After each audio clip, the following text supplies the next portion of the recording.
promoting Facebook on your website. Now it's time to talk about how we can utilize platforms that you may already have in place, such as a website and also other places on the net that you can advertise your Facebook information. Adding Facebook to your website and general web pages is actually not that hard. Let's go ahead and show you. If you go to this URL here, Facebook widgets, you'll see that there. I'm going to go ahead and show you what that looks like. Facebook has already made it easy for us to go ahead and add things to our page, often called a profile page or even a photo badge. You can also create fan boxes, a live stream, meaning that you can show posts and updates if you want. And in fact, there's multiple options here. Let's just start, going to show you a fan box, which is pretty simple.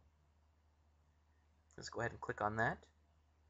Okay, then you go ahead and select whatever page it is on Facebook, and then of course you can include the stream if you want, and also include the number of fans, which I'm going to encourage you to do, because let's say, for example, you go to somebody's page that is already on Facebook, and they have, they have a fan page.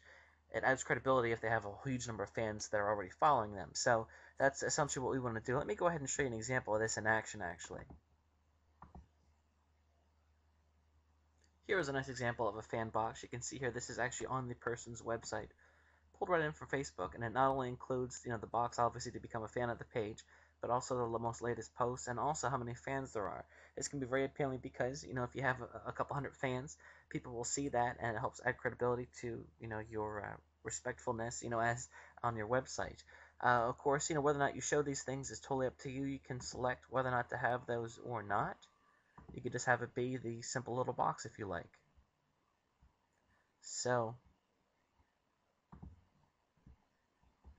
next, you choose where to add it. Of course, if you have a blog, they make it even easier for that. Or let's say that it's our own website. Let's go ahead and click Advanced Options and see what that is.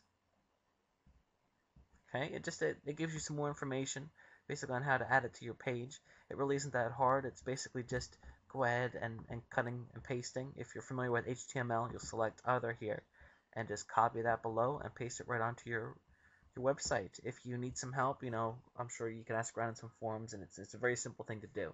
So that is how you go ahead and add your things to Facebook. Of course, if it's your profile page or a live stream, that it's going to be a little bit different, but it's basically the same thing. So I certainly encourage you to do that because it gains extra exposure, and you want to get as much as you can. That's what it's all about.